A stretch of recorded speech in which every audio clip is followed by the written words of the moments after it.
That went by really fast.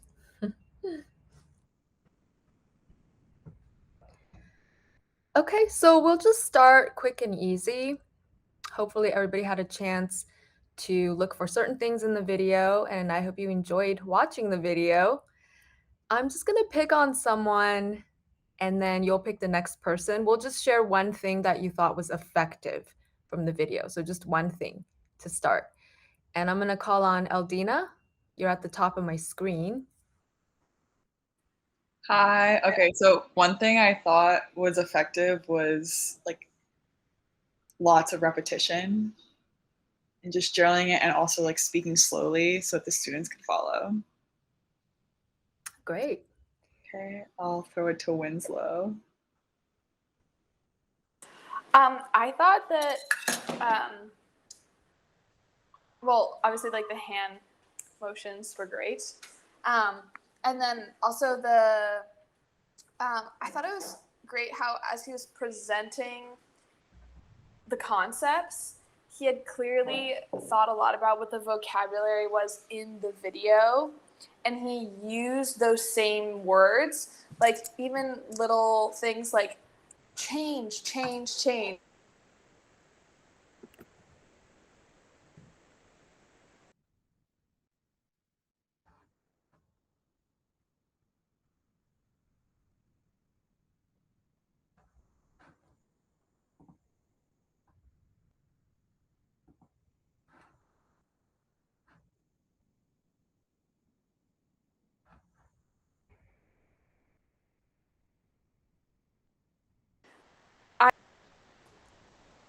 Oh, sorry, I lost connection for a second. Sean? Okay. Yeah, I just finished watching it. I thought it was this is kind of just a general like Edgar teaching comment, but it was so useful that he didn't have to always say, "Okay, repeat after me." Like he had that voice that he kind of went to when he wanted them to repeat after him, and it worked every time, like the whole lesson. I think he said repeat after me once at the very beginning, but like from then on in, when he went to that kind of sing-song voice, um, they spoke like really almost as much as he did, like in the kind of like meat of the lesson. So I thought that was really good. Just the amount that they spoke because of his prompting. And I will go to Lauren.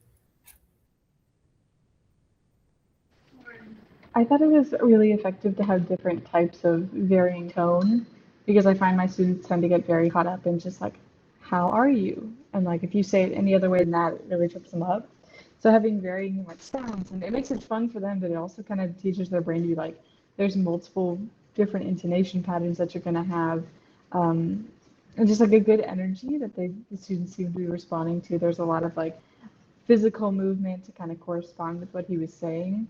But I think kind of obviously there was plenty of pictures too, so there's just a lot to reinforce what he was talking about. But he wasn't talking about any foreign concepts. That it was very, yeah, we know what a butterfly is, so it wasn't anything new or different. But it was able to work through that with the English that he was teaching them.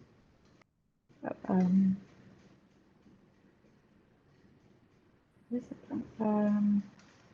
Eldina. Just kidding. Who has not gone? Pie? Pie. Maybe just like a general comment about their co-teaching. I thought it was good just because they both knew their roles, the LET and Edgar. It was very clear that she helped set up, the PowerPoint and everything, so he didn't have to do much like go back and forth from like the computer, to the front of the classroom. And the LET also was able to like just assist him for the most part. So I think that was very clear just in terms of co-teaching and how the roles were very established.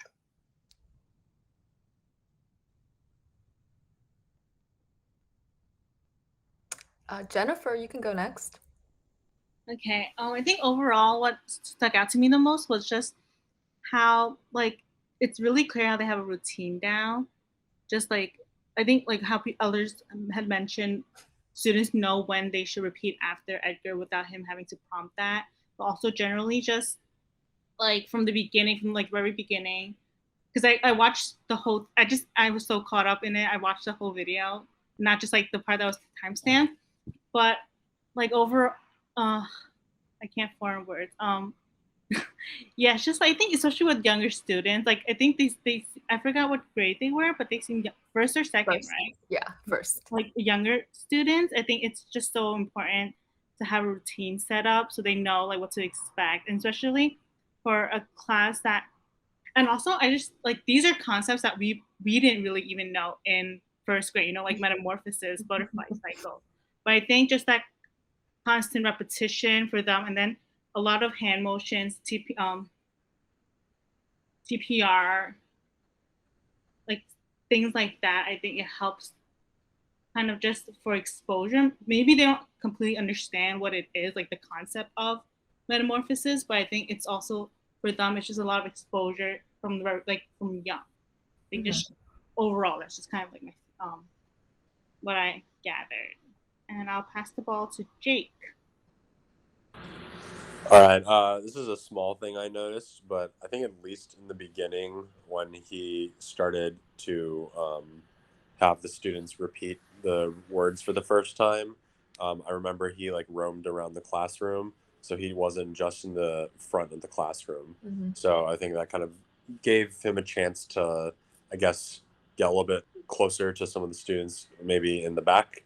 And I guess it's maybe like a really subtle way to get them to participate more. Not that they weren't really participating as it was anyway, but if this, if the classroom were to be, say, a little bit more, well, I guess different, if maybe only some of the students were participating and others weren't, I think maybe that's like a really like easy strategy to kind of like get some of the students maybe more engaged, or remind them that, it's time for them to participate as well.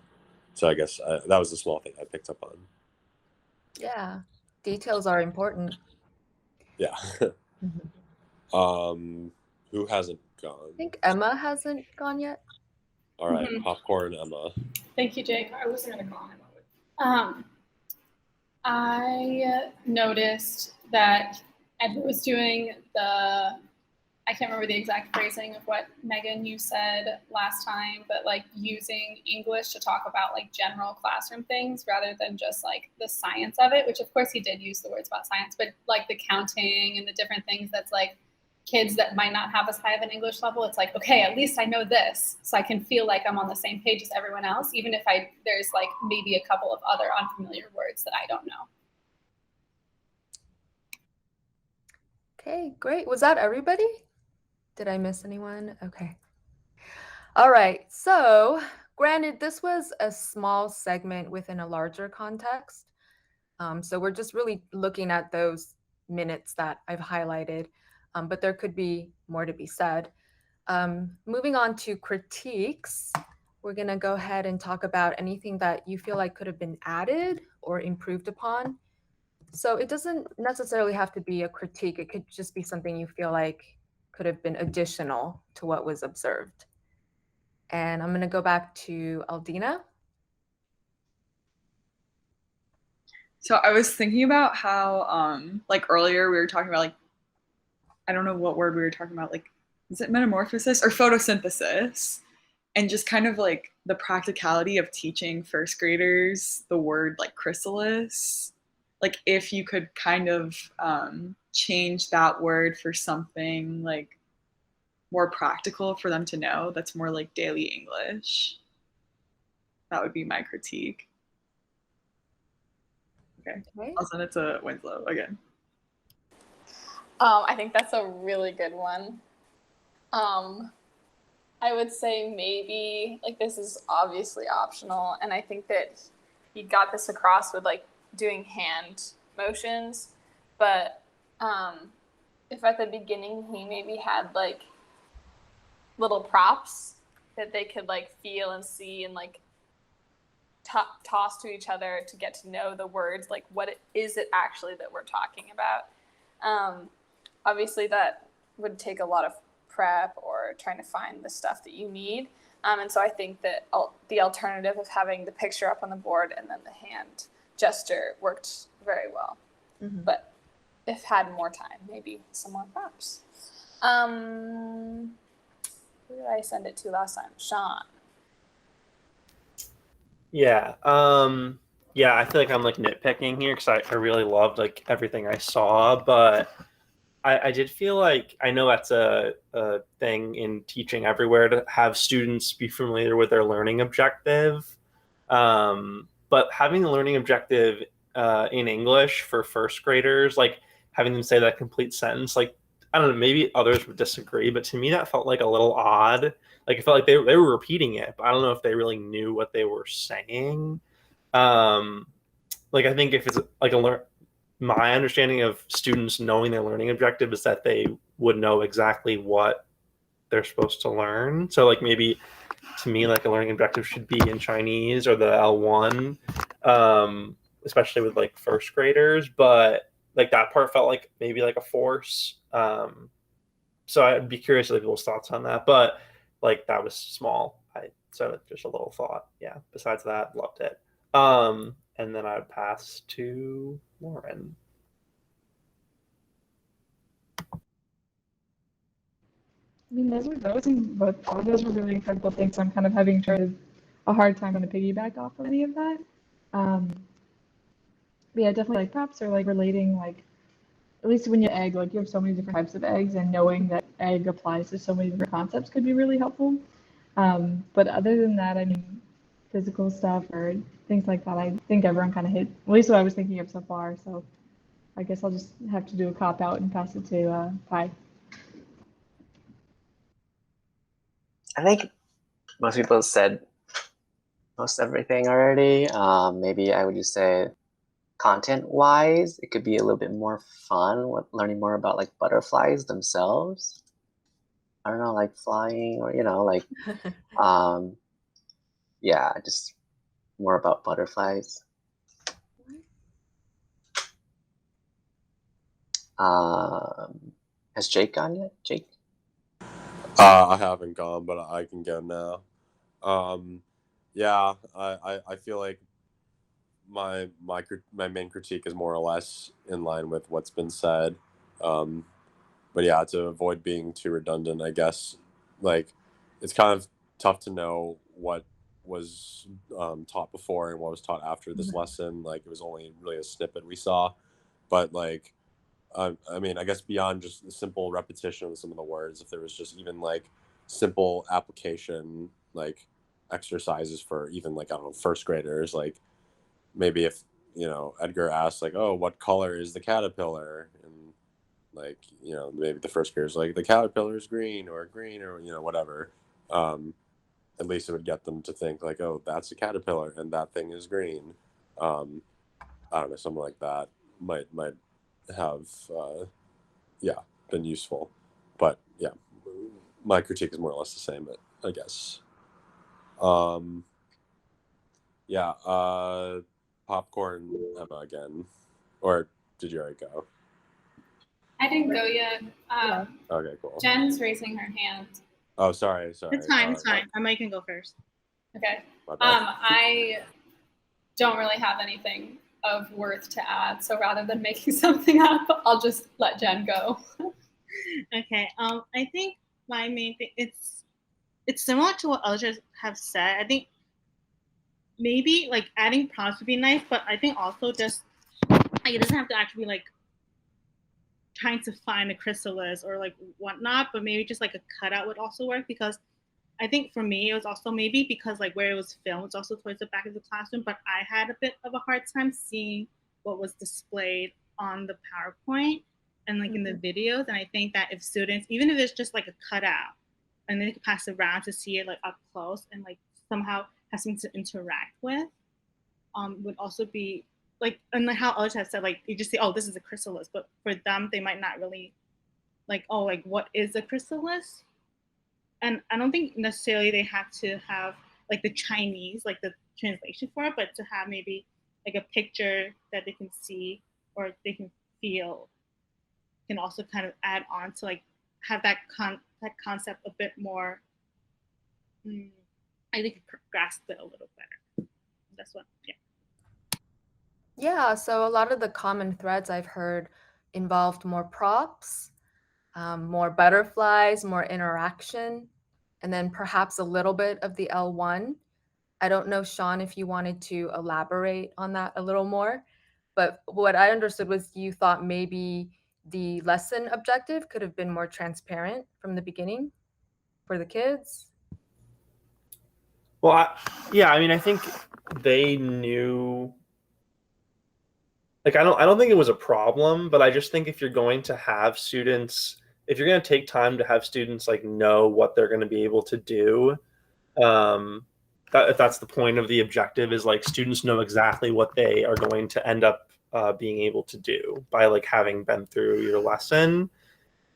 Then I don't know if it makes more sense um, to have that objective be done with words that are more familiar to them, like because he was using words they had never heard as part of the objective, so it's kind of like you go to the dictionary and then the dictionary definition is like has the word in it and you're like, what does this mean? So that was like my only thought there, but I don't think it's like a big thing to harp on. Yeah, I was just curious what you meant exactly. But also, we didn't really get to see what pre-teaching was involved because we just watched a segment or what, came before this particular day. So to continue, we can go on to my third question was, and this could be connected to your critique. So what connected activity or maybe the next day's lesson do you think would work well based on what you've seen? And for this question, I'm just going to ask for anyone to volunteer.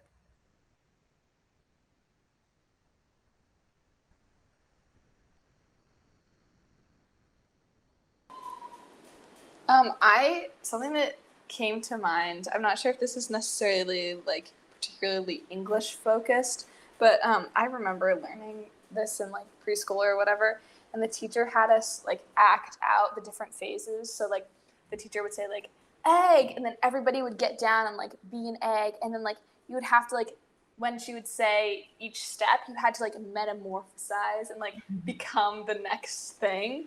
And so I think that would be really fun, and it also would help establish the like how it actually works, like the actual life cycle, and then obviously word recognition, and maybe they would repeat the word back to the teacher as they became, the actual butterfly.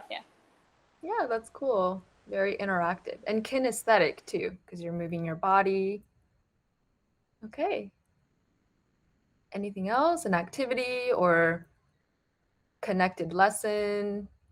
I think like a little arts and crafts project would be really cool, just to have them like maybe cut out the different stages and paste it on a paper background and like, visualize it and like feel it. And yeah, I think it would be a good take home thing to show their parents. Yeah. Anything else? It's not that hard to get like butterflies, actually. I think that's like a pretty common activity. So, I mean, it might be a lot to ask like an ETA to do this, but I think that like in my elementary school classroom, we actually had caterpillars that turned into butterflies. So, or if you couldn't have it in your classroom, like even if the school has a garden, there are probably butterflies there. So just to be able to actually see that.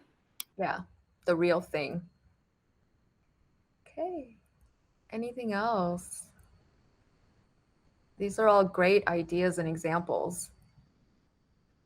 Yeah, I think it's good to be able to anticipate at this point what you could bring into a CLIL classroom, not fully knowing the context yet. But moving on to the next thing, we're at about 11:05 right now. We have some case studies that Megan is going to present to you, and we're going to talk about how we can approach these particular problems or issues that might come up in your CLIL classroom.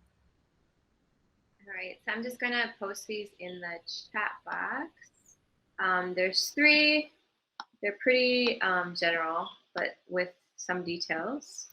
So hopefully they can give you something to think about. And we don't have to go in order, so whichever one you can think of a comment first. We've got Susie, Billy, and Larry. I'll give you a second to read those and think of, does this sound familiar? And what advice would you have for them if you were this person? What would you do? How can we make the situation better? So I'll give you a second to read them, and then if anyone has any comments on any of them, you can just shout them out.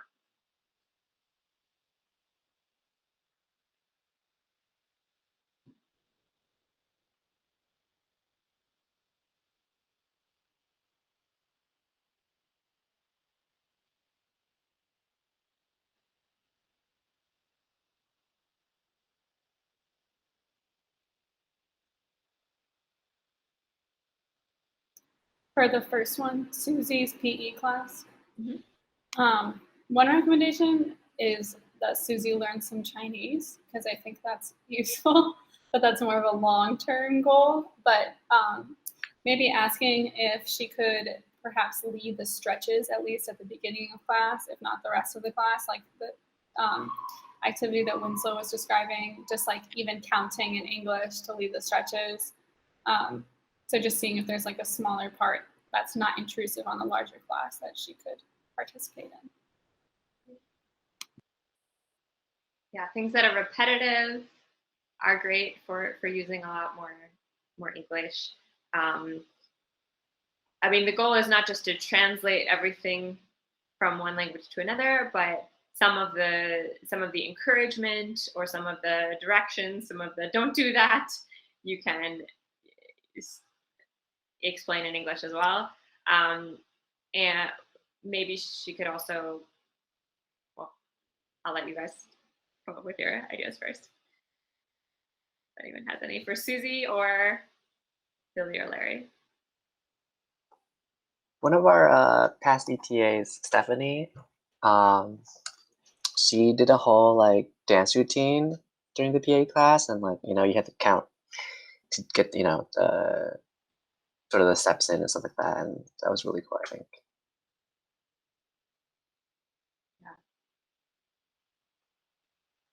Dance, you can use a lot of visuals to get them to follow along, but you can also throw in like counting and forward and back and left and right and a lot of other useful words.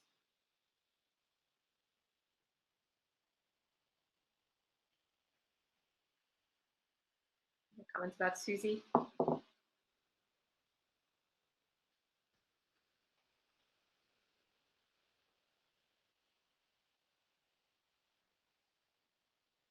Should she have Sometimes, any?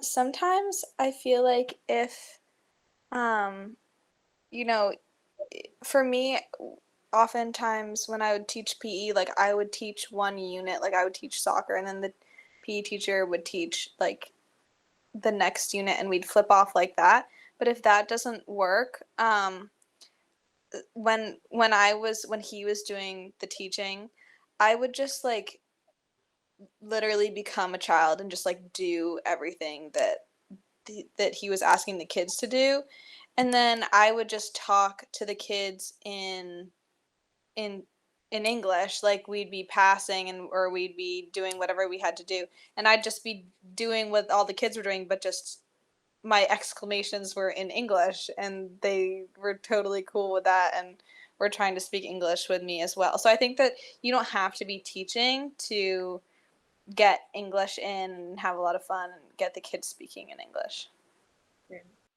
Yeah, especially in PE class, you want to try to participate more. In some of the other classes, that might not work quite as well, but you could still try to apply that in some of the experiments or some of the life classes. Okay. Is there any conversation that you would suggest Susie has with her co-teacher? How should she approach that?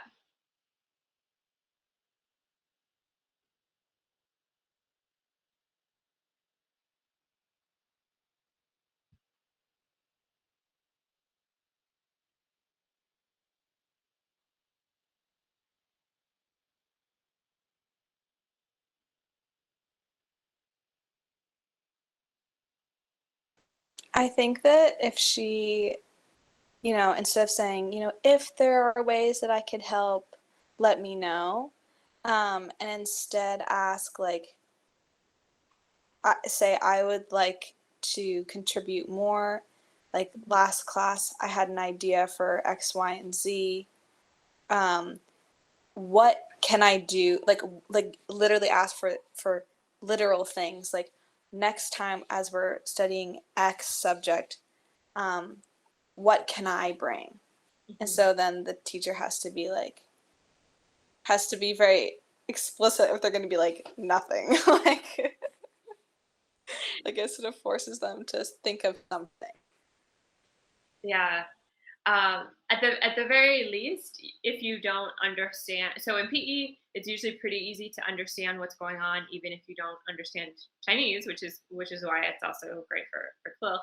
But if it's another class, or if for some reason she doesn't understand what's going on in the PE class, talking to the co-teacher and at least getting an idea of what's going to be covered, so she knows what's going on and what the students are supposed to be doing when, so that she can help with classroom management, or she can help with other parts of the class. Because if you have no idea what's going on, because it's all in a language you don't understand, then it's really hard to jump in as a teaching assistant.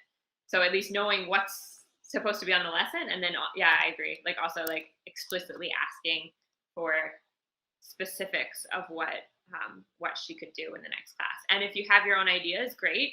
But if not, then try to help push your co-teacher to give you some suggestions, because sometimes it is easier to just, if you don't know how to work together, maybe you want to, but you don't really know what to do or what the other role is, it's easier just to like, whatever, I'll do it by myself. So if the teacher is used to teaching by themselves, it can be hard to stop and think about how to incorporate the teaching assistant. But if you can do that in a way that comes across as being very wanting to help and wanting to do more and taking the initiative, then I think that would be pretty welcome as a conversation. How about Billy or Larry? Any comments, or does it feel familiar? Does it? So I guess for Billy, like I'm not experienced a Billy scenario personally, but if we're talking about science, like a lot of the stuff that we just saw Edgar do, right? Like lots of visuals, motions to illustrate some scientific concepts, but also in terms of getting his LET or his co-teacher, involved, having the co-teacher review what was just said in Chinese, like every 10 minutes of English instruction, the co-teacher see if they'd be willing to review like 2 minutes of it, kind of that ratio in Chinese, just comprehension checks. Make sure everybody's still on the same page before you go on to the next thing. Comprehension and they could chime in. Yeah. But yeah, that seems like maybe that would work. Yeah. Other ideas for Billy?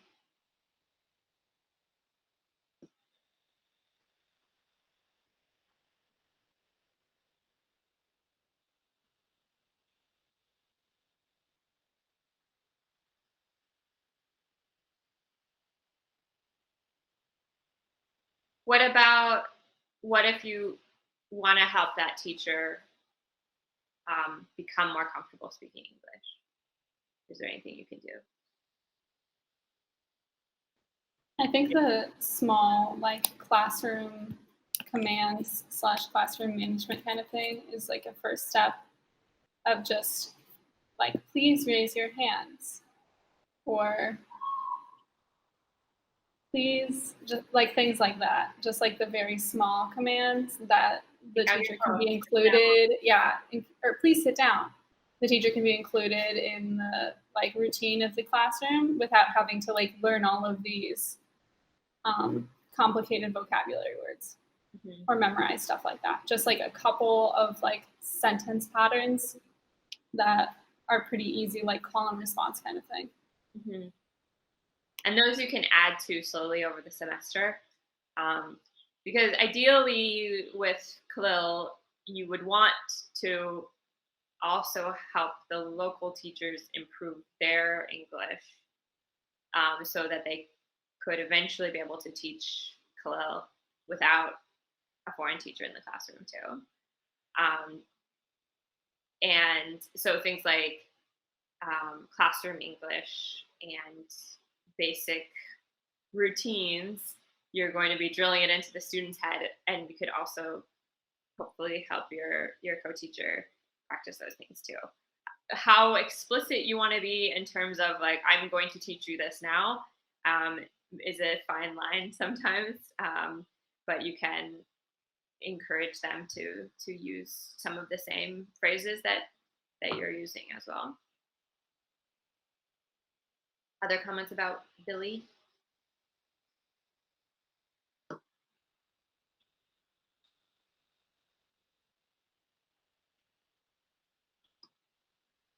I think so. Susie can go to her teacher and say, what can I do? I want to do more.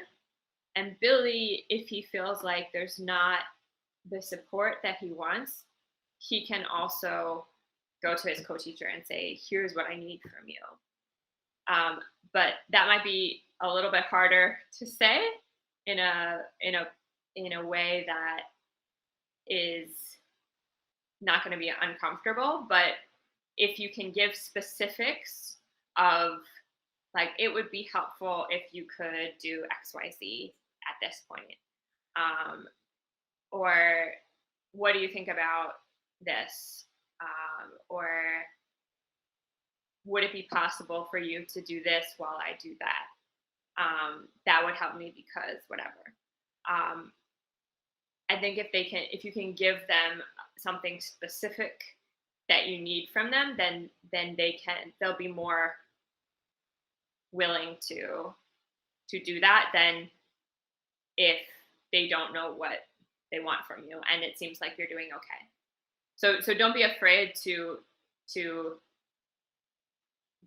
ask when you want their help and when you want to give your help too.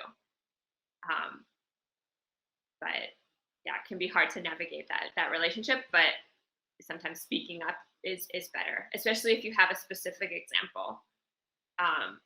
And you can start with something specific and then hopefully gradually move on, and then slowly you'll get more used to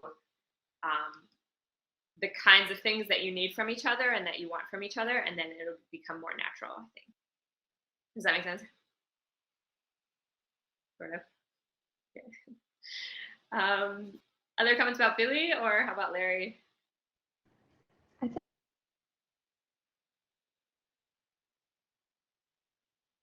think for Larry, like at least have some form of conversation. What are you teaching after this? Because I mean, even if like they don't want to like super plan with you, you can at least kind of like segue into what they're teaching about. I find that helps really well because if you can't anticipate everything, at least there's some build up or some lead in, which I think helps a lot. It improves like the students' buy-in, a little bit of scaffolding, and then being like, oh, okay, that it's not just a weird like disjointed segment of class that you're doing this and then okay now into art class. I think having more of like a combined discussion helps a lot. For sure. Yeah, and I don't think that's too much to ask either. I mean, like completely planning the whole lesson together, especially if there's language barrier and everybody's busy, is a challenge for sure. But at least like knowing what they're going to teach is a good start. Other comments about Larry? Maybe like building up the classroom English, like cutting, drawing, painting, like certain like actions that you do a lot in art. Okay. You can start leveraging that in. Using those 10 minutes to focus on things that they're going to be using a lot in a lot of different situations. Yeah. And then what would you suggest for when they go into the Chinese part and they're actually using like they're actually cutting or pasting, how would you? Definitely have like the LET reinforce that too when they're doing that instruction. Yeah. Yeah. And you can also like mention it too. So like if I mean, often, especially with younger kids, you repeat instructions quite a bit, especially if everybody's doing their own thing, then you tell this kid like, okay, cut here, and then now paste this, and then you tell the other kid, okay, now you finish with that, now paste this. So you can walk around and help them too, and then be using the words in English that they will have already learned in the previous section. Yeah, if you can review, you could also review even if they don't know. I mean, maybe some teachers plan last minute and they aren't able to tell you too much in advance what they're going to teach on a given day. Or maybe you don't have time to see them before, but at least you know what you did last time. So you could always review that as well, and use some English to review like some of the concepts that the teacher went over the last class, if not the next class. Other comments on any of these three?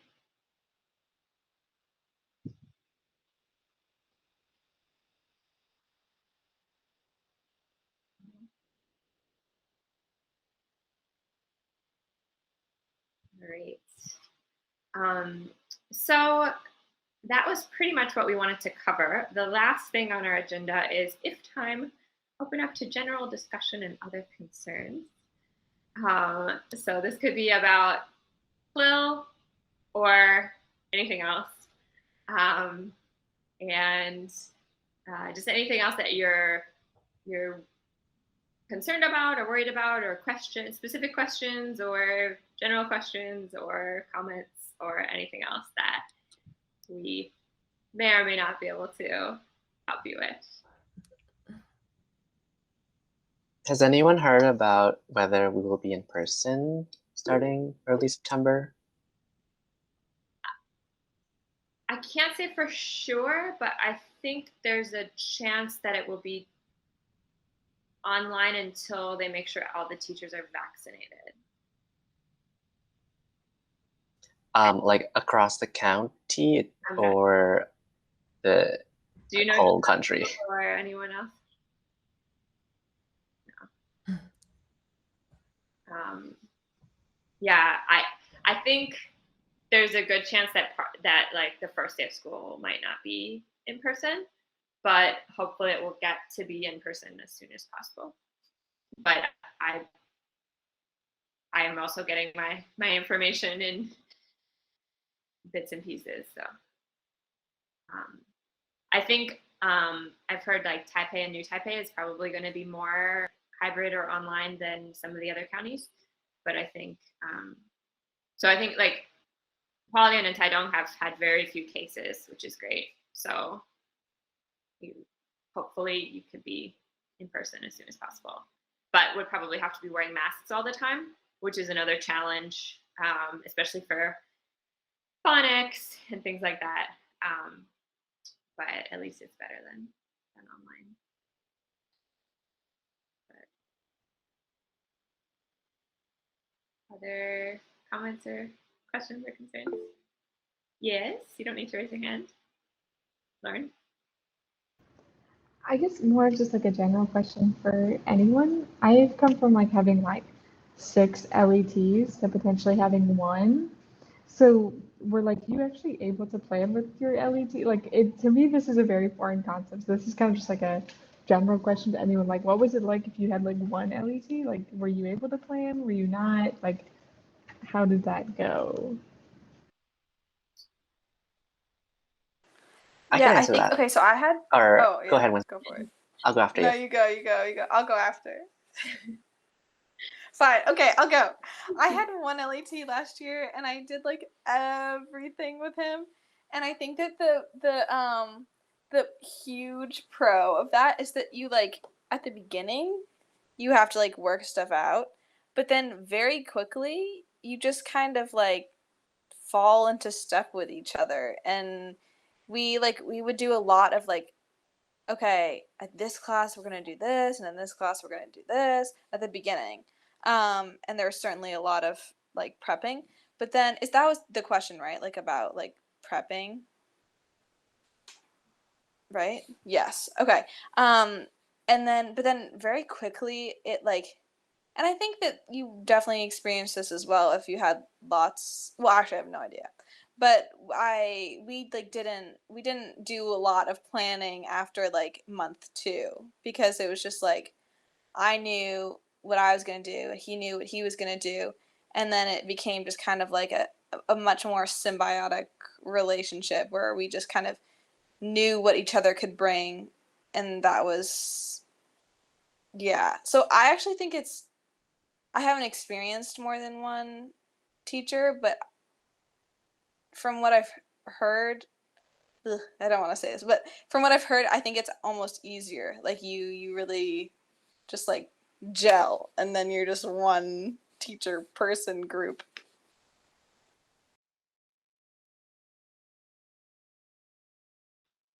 Yeah, I Hi. second all that Winslow sort of mentioned. I think it's just once you get to know your singular LET, it's pretty much y'all just really know what the sort of situation is within each classroom. At the beginning, of course, it's a lot of like pre-planning for sure, but over time you get to understand like how your LET is as a person, is as a teacher, and how they relate to their students. And I think it's very precious that there's actually a lot of time that you have to prepare, especially for me. Like I had a lot of time to prepare with my LET, and that made my whole transition to like life in Taiwan and teaching so much easier. Just because not only could we like talk about school, but we could talk about like kind of life in Taiwan and like the sort of tips and tricks, about the local areas and stuff like that. So it's like a friend as well. Yeah. So good luck. Also, Lauren, like this doesn't really answer your question, but I know aside like you're only working with Jessica as an LET, but you would also have other co-teachers, like art and other subjects. So just like a little heads up. Yeah, if you guys already know your schools, it might be helpful to talk to the ETA who was there last year, but also take that with a grain of salt. So don't like keep your expectations open, but it could be very helpful to talk to a previous ETA at your school, at least to have their contact if you have any specific questions for dealing with specifics of that school, which is hard for anyone else to know. Other comments, questions, complaints? No? All right. Well, you know where to find us if you have any. Thank you all for your comments and sharing and being open to this very big challenge of teaching CLIL if you are, or teaching English in general if not. And have a wonderful Monday. Thank you. Thank Megan and you. Effie. Thank you.